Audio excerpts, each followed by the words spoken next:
Hello there. I'm going to give you a little challenge about what might be some limiting beliefs around money for you as an entrepreneur, as an employee, as a parent, anything, you name it. And the challenge is to go back and think about your very first memory of money. Maybe you saw, I don't know, a quarter lying on the street. And you either, your parents might have said, hey, step over that, or don't pick that up, it's dirty, or God, grab that quick, you need it.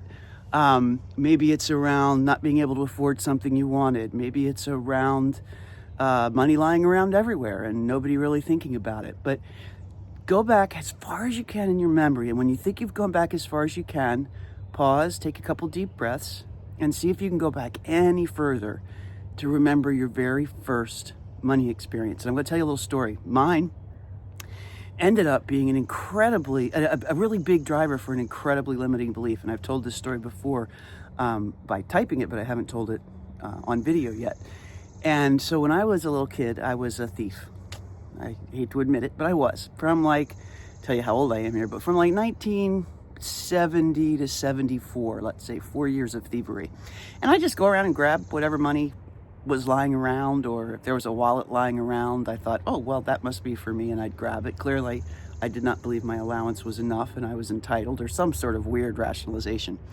But that all stopped because at one point, this isn't really relevant to the story, but at one point, I got accused of something I actually didn't do, and that kind of turned me around and got me back on the straight and narrow. But what I did at that point was said, okay, that's really my first memory of money, is that I didn't have enough, so I needed to go get it.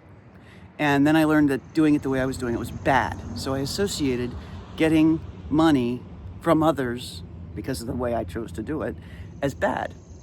And I never went back and revisited that. I never kind of tried to sort that out into its pieces and break away getting money from other people as bad from the only way you do that is take it. But so what I did do, just so you know, is at that point, because I'm a geek, I went and said, okay, let's think about how much money I probably stole during that little foray I had into the criminal life. And it came up to, I don't even remember the amount now because it's been a while since I did this exercise. Shout out to Tamara Arnold, who put me through my paces on this. And I calculated it out. I said, if I had invested this in the Dow Jones or the S&P 500, I forget which one I picked, back in 1974, and had let it just sit there, all these people's money that I'd stolen, what would it be worth today? And it came out to within about $5,000, the number that I had been capped at in my salary in corporate. I couldn't break through this one number in corporate.